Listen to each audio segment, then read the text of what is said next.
Hello, and welcome to this really fast, ramshackle, thrown together real talk. As you can tell, things look a little bit different. There are no frames on the wall. To answer any questions you might have about that, the frames are in several different boxes, and I am here. So we're just gonna roll with this. With it being the month of love, I just wanted to put together this real talk to highlight some of my all-time favorite romance movies. And the ones that I'd classify as my favorite are not I'd say they're not really conventional romance movies. They're not rom-coms or something that I'd classify as fun or cute. Usually rom-coms I find they're just really fun to watch with my girlfriends, not something that is inherently romantic that just gets me in the heart. The movies I want to talk about today are the kind of movies that just leave you in an emotional puddle on the floor. The kind of movies that just make me thankful for love and how beautiful it is and make me send ultra sappy text messages out of context to people because I need to let them know that I love them right now. And because we are living in a golden age of television, there's just way too many good shows and great episodes that made me feel this way too, so there are going to be a couple TV episodes in here lumped with the movies. And if some of your all-time favorite movies or TV shows didn't make it in here, or if my list seems like it's a lot of depressing movies, well then too bad. In no particular order, here goes. Her. This is without a doubt one of my absolute favorite romantic movies and maybe even movies just in general. What I love about this movie as well is that it kind of makes that distinction between physical love and emotional love and why both halves of that whole are so important. When the lead character Theodore falls in love with his computer, he's attracted to her from her voice, her mind, her conversation, her friendship, and it kind of makes sense that they just fall in love through there because he's solely designed, or she is solely designed for him, to be a service to him. And what he really needs is just that emotional connection with somebody in this world that's just not emotionally connected with anything anymore. This movie also makes me just melt because it highlights how important it is to just touch. Oh my god, after this movie, it makes you just clingy. I am clingy after I watch this movie. Just like, and you really feel sorry for these characters because they have such a great connection and they're so in love, but there's just that element missing and they try to make it work. Really makes you want to take your partner or loved one, girlfriend, boyfriend, whatever friend you have, and just give them a big hug. And how many movies make you want to do that and make you appreciate something as natural and commonplace as touch? It's a beautiful movie. It's a smart movie. It makes you think about how you affect another person, how two minds can kind of just evolve or help each other evolve, and how a relationship evolves together. And it'll just make you want to snuggle.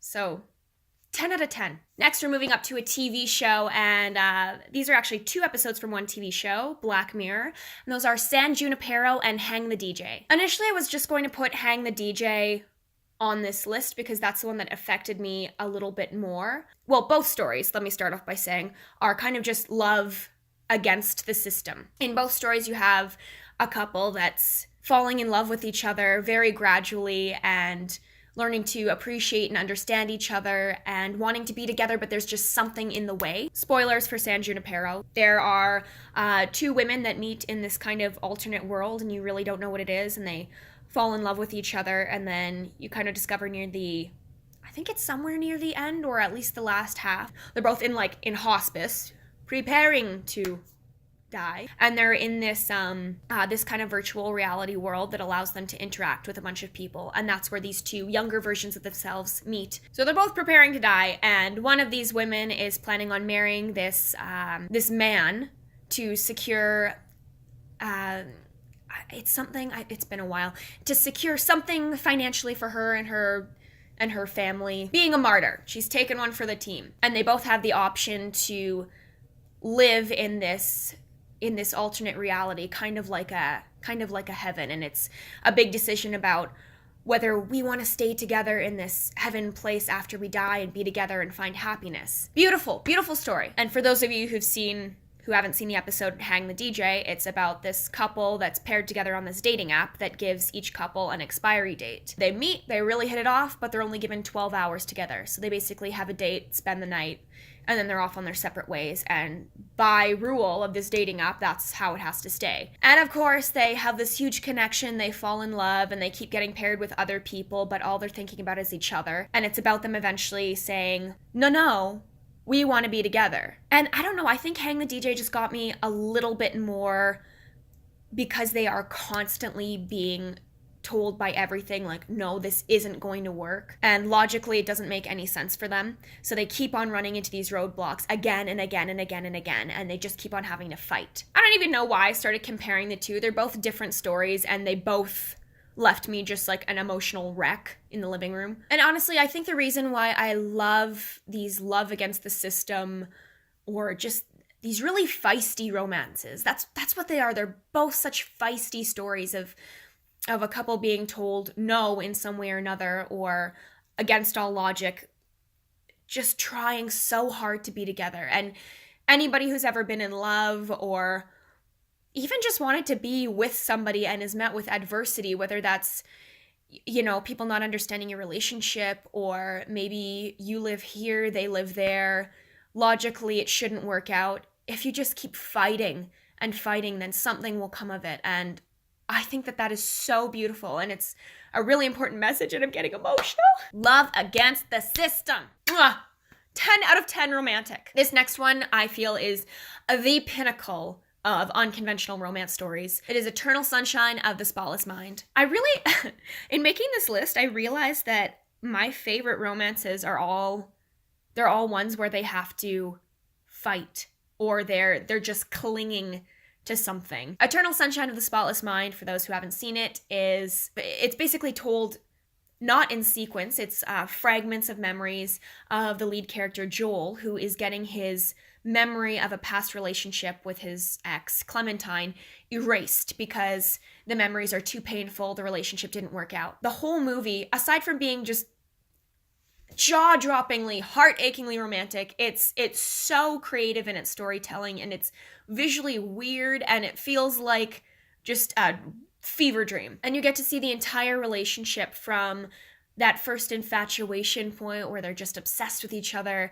to their first fight, to the midpoint in the relationship where, things kind of fizzle out and they're used to each other, and then ultimately the end and the deterioration of that relationship. It's painful to watch because you're really with these two characters, seeing what made them work. And what makes it particularly heartwarming and beautiful is just being on that journey with Joel and realizing that this whole relationship, the good and the bad, really meant something, and that you can't just erase that no matter how painful. You just feel like you had this relationship with these people, and you really just want them to get together at the end, or at least understand each other. It's creative, it's funny, it's beautiful. 12 out of 10 romantic. This next one is actually, on my unconventional romance list. It's probably the most conventional, and that is When Harry Met Sally. I'm going to make an argument for it being unconventional. I understand that it's one of the romantic classics that people always point to when they think of the perfect rom-com or the perfect love story. However, I think that this is a story about a friendship first and a romance second. It's about these two people meeting through mutual friends, and they're both very different, and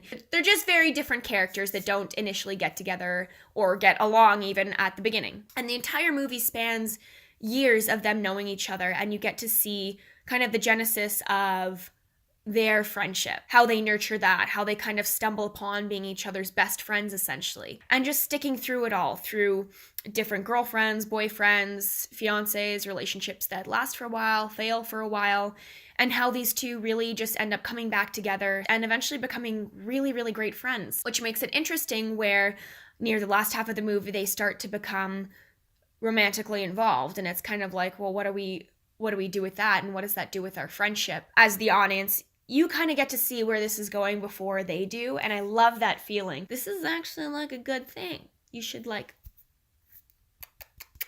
absolutely love how this movie highlights how building something strong and based on trust and friendship can create a love that's lasting.